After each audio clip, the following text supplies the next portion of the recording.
첫 시간 주님께 안녕하세요. 대강교회 오훈 목사입니다. 9월 16일 금요일입니다. 하나님 우리에게 주신 말씀은 사무엘하 7장 18절에서 29절입니다. 다윗 왕이 여호와 앞에 들어가 앉아서 이르되 주 여호와여 나는 누구이오며 내 집은 무엇이기에 나를 여기까지 이르게 하셨나이까. 주 여호와여 주께서 이것을 오히려 적게 여기시고 또 종의 집에 있을 먼 장래 일까지도 말씀하셨나이다. 주 여호와여 이것이 사람의 법이니이다. 주 여호와는 주의 종을 아시오니 다윗이 다시 주께 무슨 말씀을 하오리이까. 주의 말씀으로 말미암아 주의 뜻대로 이 모든 큰 일을 행하사 주의 종에게 알게 하셨나이다. 그런즉 주 여호와여 주는 위대하시니 이는 우리 귀로 들은 대로는 주와 같은 이가 없고 주 외에는 신이 없음이니이다. 땅의 어느 한 나라가 주의 백성 이스라엘과 같으리이까. 하나님이 가서 구속하사 자기 백성으로 삼아 주의 명성을 내시며 그들을 위하여 큰 일을, 주의 땅을 위하여 두려운 일을, 애국과 많은 나라들과 그의 신들에게서 구속하신 백성 앞에서 행하셨사오며 주께서 주의 백성 이스라엘을 세우사 영원히 주의 백성으로 삼으셨사오니 여호와여 주께서 그들의 하나님이 되셨나이다. 여호와 하나님이여 이제 주의 종과 종의 집에 대하여 말씀하신 것을 영원히 세우시며 말씀하신 대로 행하사 사람이 영원히 주의 이름을 크게 높여 이르기를 만군의 여호와는 이스라엘의 하나님이라 하게 하옵시며 주의 종 다윗의 집이 주 앞에 견고하게 하옵소서. 만군의 여호와 이스라엘의 하나님이여 주의 종의 귀를 여시고 이르시기를 내가 너를 위하여 집을 세우리라 하셨으므로 주의 종이 이 기도로 주께 간구할 마음이 생겼나이다. 주 여호와여 오직 주는 하나님이시며 주의 말씀들이 참되시니이다. 주께서 이 좋은 것을 주의 종에게 말씀하셨사오니 이제 청하건대 종의 집에 복을 주사 주 앞에 영원히 있게 하옵소서. 주 여호와께서 말씀하셨사오니 주의 종의 집이 영원히 복을 받게 하옵소서 하니라. 아멘. 다윗은 아주 평범한 가정의 8번째 아들이었습니다. 그가 이스라엘의 왕으로 세움받고 이제 그 다윗 왕국이 안정하게 되고 평화를 누리게 된 것. 이것은 전적인 하나님의 은혜다라는 것을 다윗은 알고 있었습니다. 그리고 이것을 어떻게 하나님께 보답할까? 성전을 지을까?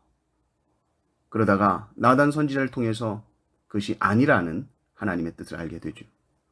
그러면서 하나님께서는 네가 나를 위한 집을 짓는 것이 아니라 내가 너를 위하여 집을 짓겠다라고 말씀하실 때 그 집은 건물로서의 집이 아니라 그 가문을 세우겠다라는 더 크고 온전한 계획을 알려주십니다. 그것이 그 유명한 다윗 언약입니다. 다윗 언약은 다른 것이 아닙니다. 내가 너의 왕위를 영원토록 견고하게 하리라. 이 말씀을 듣고 다윗이 너무나도 감격하죠. 그래서 하는 기도가 오늘 본문입니다. 다윗이 하나님의 법궤가 안치되어 있는 장막으로 가서 그 앞에 앉아서 기도합니다. 주 여호와여 나는 누구이오며 내 집은 무엇이기에 나를 여기까지 이르게 하셨나이까. 내가 누구냐는 것은 몰라서 물어보는 것이 아니라 아주 겸손한 표현이다. 내가 무엇이고 한데 이런 말이죠. 나는 도무지 이런 은혜를 받을 자격이 없는 사람인데 그런 집안인데 어떻게 이렇게 큰 은혜를 하나님께서 베풀어 주셨냐 하는 말이죠. 그러면서 19절에 보면 주 여호와여 주께서 이것을 오히려 적게 여기시고 또 종의 집에 있을 먼 장래 일까지도 말씀하셨나이다. 주 여호와여 이것이 사람의 법이니다. 이 19절의 분위기는 아주 놀라운 감사, 감격입니다. 다윗은 자신의 인생에 베풀어 주신 이 은혜를 당연하게 생각하지 않습니다. 이것이 사람의 법이니이다. 당연하게 이렇게 말하는 것이 아니라 놀라운 마음으로 읽어야 돼요. 와, 이런 놀라운 일을 인생 가운데 베풀어 주셨다니요. 이것이 사람의 방법입니까? 과분합니다. 너무 과분합니다. 이런 말이죠. 다윗은 이 은혜를 이해할 수가 없었는데 한 가지 그 이유를 깨달았는데 그것은 내가 뭘 잘해서가 아니라 다윗이 뭘 잘해서 보상받은 것이 아니라 하나님께서 그렇게 약속하셨던 말씀 때문이며 그것이 하나님의 뜻이기 때문에 그 뜻대로 이 모든 일이 행해진다는 것을 다윗이 알게 됐습니다. 이게 하나님의 주권 사상이죠. 20절, 21절을 제가 읽겠습니다. 주 여호와는 주의 종을 아시오니 다윗이 다시 주께 무슨 말씀을 하오리이까?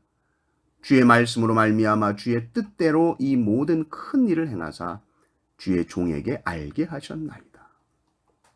주의 뜻 가운데 이 일이 일어났다면 이것은 영원한 것 아닙니까? 확실한 것이죠. 변하지 않는 것입니다. 하나님께서 그렇게 말씀을 하셨기 때문입니다. 다윗은 감격할 수밖에 없고 찬양할 수밖에 없는 것이죠. 하나님의 주권적으로 행하신 이 일에 대해서 감사합니다. 하나님 같은 분이 없습니다. 다윗이 같은 이런 표현을 좋아했어요. 하나님 같은 분, 주 외에 다른 분이 없습니다. 그리고 이 하나님께서 택하신 이 이스라엘 백성도 대단한 겁니다. 그러니까 하나님을 높이니 이 이스라엘 백성도 덩달아 높여져요. 22절에서 하나님 대단하십니다. 하나님 같은 분 없습니다. 이렇게 고백하고 나서 23절 보니까 그러고 보니 땅의 어느 나라가 이스라엘 같습니까?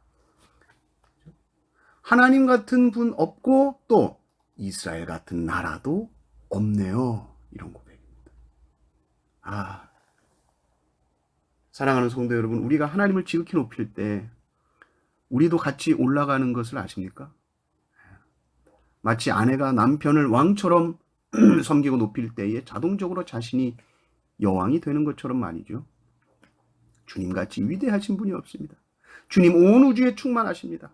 주님 전능하십니다. 모든 것을 다 하시는 주님, 그렇게 높여 주님을 찬양할 때에 그 하나님께서 귀하게 여기시고 그 하나님께서 사랑하시는 너는 얼마나 더 귀하냐.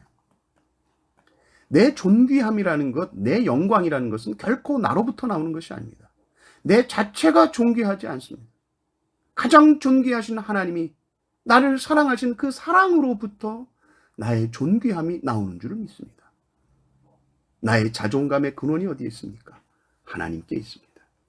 언제든지 나를 사랑하시는 하나님, 그 하나님이 영원하시기에 그 하나님이 나를 영원히 지지하시고 영원히 붙들어 주시고 영원히 함께 하시기 때문에 지금 내가 낙심치 않고 담대하게 살 수 있는 줄을 믿습니다.